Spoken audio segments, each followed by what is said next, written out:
Fala pessoal, bem-vindos aí novamente ao canal Historiando com Felipe Avelino. Sou o professor Felipe, né? Aqui já com vocês há algum tempinho. O canal vai fazer aniversário, ó, cantar parabéns de um mês pro canal. Nós já estamos aí chegando a 700 inscritos aí em 3 semanas. É incrível, é impressionante, porque é um material que tem sido divulgado por vocês.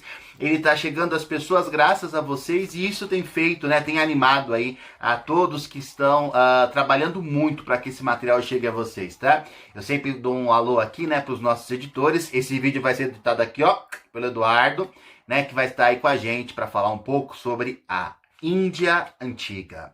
Primeiro, para falar, pode parecer que é uma civilização que não tem nada a ver conosco. Breve engano, e digo mais, a civilização, né, da Índia, ou as civilizações, que na verdade são muitas, sempre despertou paixões. Tanto que se nós olharmos aí os gregos, né, os persas, os povos da antiguidade, eles tinham uma verdadeira veneração por conhecer a Índia. Alexandre chegou até lá. Tá, nós vamos ver isso ao discutir a questão da Grécia, porque a Índia despertava aquela ideia do novo, de uma sociedade cheia de luxos, cheia de riquezas, cheias de possibilidades, e isso dava e condicionou a ideia de ser um local de paraíso, um local onde plenamente a felicidade poderia ser encontrada. E de fato, se nós olharmos, né, a ocupação na região onde hoje está a Índia, ela aconteceu, gente, aproximadamente 75 mil anos atrás. Então não é uma região que foi assim povoada há pouco tempo, como é o caso do continente americano ou de outras partes da Europa e da Ásia.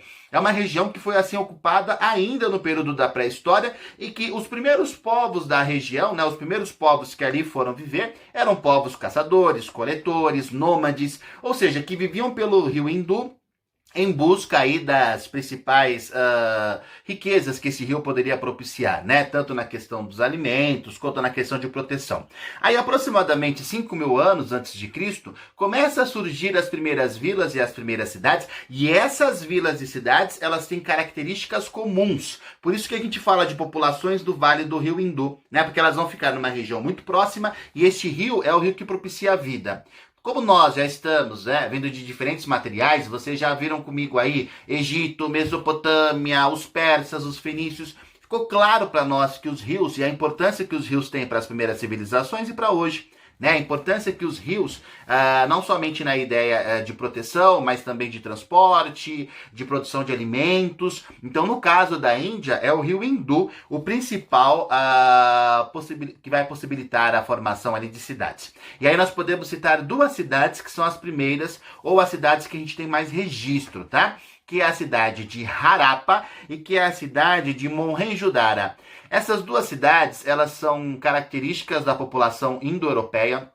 Eu tenho que dizer isso para vocês porque, assim, os povos que vão formar ali as cidades na região do Vale do Rio Indo são os povos de origem ariana, né? Que é o mesmo povo que morava lá na Alemanha. Acho que vocês já tiveram aí essas informações, né? Quando discutiram um pouco a questão do nazismo, da questão do ariano, né? Do ser ariano para os alemães. Isso é muito forte em algumas regiões. Na Pérsia também, os povos que vão formar ali, o povo persa, eram povos de origem indo-europeia. Então é este mesmo povo que vai formar aí as civilizações das cidades indianas, as mais importantes. E a cidade de Mohenjo-Daro e Harappa, elas eram tão bem organizadas para cidades assim tão antigas, pasmem, elas tinham ruas simétricas, já bem organizadas, elas tinham ali casas construídas com tijolos, o que para a época era uma inovação muito grande. Elas tinham, as 2 cidades, um sistema de esgoto e de água, o que para nós aqui no Brasil ainda hoje, em alguns países, né, ainda existem muitas pessoas que não têm acesso ao mínimo que seriam essas condições. E ainda a gente acredita, pelos estudos feitos, que essas cidades chegavam a ter até 80 mil habitantes. Então, assim, para a época, era realmente, e de fato, um número enorme, gigantesco. Bom, embora as cidades fossem grandes, a maior parte da população morava no campo, tá? E essa população produzia, então, quais produtos eram os mais cultivados? A cana, que é um produto da Índia, que inclusive chega no Brasil e parece que já sempre esteve no Brasil, né? O brasileiro está tão habituado à cana, tanto no açúcar como na cachaça. É um hábito cultural nosso, mas que veio da Índia, tá bom? Melão, ervilha e trigo são os principais produtos que estas duas cidades produziam. E também é interessante falar, eu acho que isso é uma coisa que deve ser dita a vocês, que nas cidades não há registros de divisão social. Quando eu estou tentando falar isso para vocês, o que eu quero dizer? Né? Quando a gente estudou Egito, Mesopotâmia, nós vimos que havia uma sociedade estratificada. Aqueles que mandam, a classe média, os que obedecem. Aqui, nessas duas cidades, a gente não encontra esse registro. E aí você fala assim para mim, mas por que você tem essa certeza, né? Pelo fato de que nas cidades, ou dentro das cidades, pelos estudos arqueológicos, nós não encontramos casas variadas. É como se nós olhássemos o Morumbi e Paraisópolis, né? Você vê claramente as casas da elite, que são aquelas casas condomínios, com portões, com muros muito altos, e as casas que estão em Paraisópolis são as casas de condição precárias, né? Construções mais precárias, construções que infelizmente demonstram ali a total desorganização do poder público, né? É idêntico ao caso aqui. As cidades, elas não tinham essa divisão. Então, a gente acredita, né, os estudiosos da região acreditam que isso demonstra que não havia uma divisão social forte. Porque também dentro das cidades não havia nem mesmo um sistema de segurança, muitas armas e outras coisas do tipo. Isso pode demonstrar uma sociedade aí sem divisão social, que é bem legal, e é a primeira sociedade que eu falo isso aí com vocês. Mas essas duas cidades e as cidades do entorno, elas acabaram sumindo em aproximadamente 1500 a.C. E a gente não tem muito claro o porquê. Quais os motivos que levaram ao fim, né, dessas duas cidades.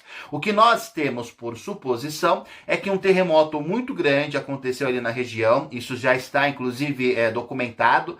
Esse terremoto acabou atrapalhando ali a vida naquelas primeiras cidades. Além disso, grande parte da população acaba migrando para diferentes regiões, tá? Uma fome devido a uma seca que se alastrou por esse período são algumas das suposições aí do fim dessas duas grandes sociedades. Mas uma coisa acontece que é importante para nós aqui e salientarmos.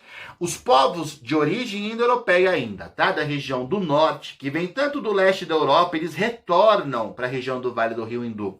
Uma parte deste grupo retorna e eles são, então, os novos senhores do vale e vão estratificar uma sociedade que até então não existia.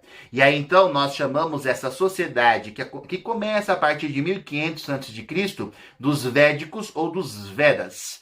Tá? É importante para nós entendermos isso, né? Você fala, poxa, Felipe, então até 1500 era uma sociedade mais igualitária, eram cidades socialmente mais aceitas? Sim. Quando esse grupo ariano retorna, ou esses grupos, né, que vêm do Mar Cáspio, da região central da Ásia, retornam para o Vale do Rio Hindu, eles vão dominar os povos que ali estavam e eles vão impor tanto uma fé quanto um sistema social de castas. E isso é importantíssimo para estudarmos a Índia. O que significa dizer fé? Né? Eles vão trazer a religião hindu, que é a religião até hoje, a maior religião politeísta do mundo. Só para vocês terem uma noção, né, os hindus, eles têm mais de 1 bilhão de seguidores no mundo todo. Vocês sabem que é a religião onde o deus Brahma é o deus maior, né, é aquele que define, é aquele que é o deus supremo. E esta fé vem com esses povos que chegam em 1500 a.C. E além de trazer a religião hindu, que nós vamos ver no outro material, eles também vão dividir socialmente a sociedade. Quando a gente fala de sistema de casta, eu estou falando o seguinte para vocês. Não são as suas habilidades pessoais que vão te dar uma profissão ou um rumo de vida.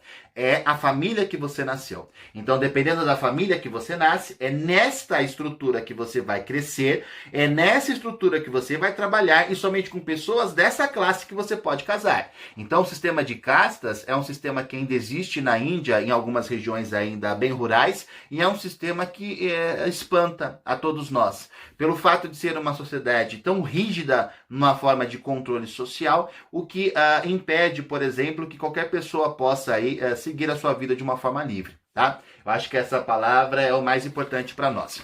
Por que nós chamamos de Vedas ou Vedas? Né? Qual é o porquê desse nome? Porque a religião hindu, assim como os cristãos, os judeus, os muçulmanos têm um livro sagrado, os hindus também. São os Vedas. A palavra Veda ou Veda significa saber, tá? Da linguagem sântrica, que é a linguagem que eles usam.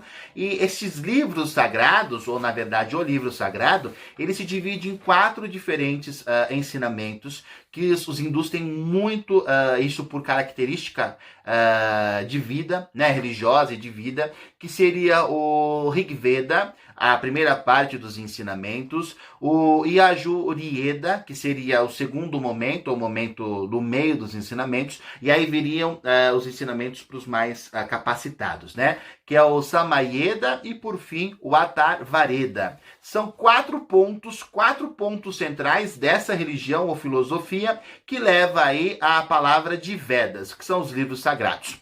E isso faz com que, socialmente, como eu disse a vocês, a sociedade até então sem divisão, ela se torne uma sociedade de casta. E isso é um ensinamento da própria fé. Segundo os ensinamentos hindus, a sociedade se divide pela boca, pelos braços, coxa e pé do deus Brahma.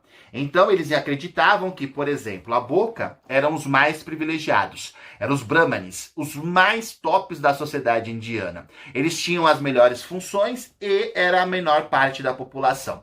Quais eram as funções que eles podiam exercer ou que exerciam? Sacerdotes, eram os que levavam a fé, os ensinamentos da fé, eram também professores e também filósofos, os únicos que podiam fazer ou ter essas profissões. Acredita-se que 15% da população compunha essa classe.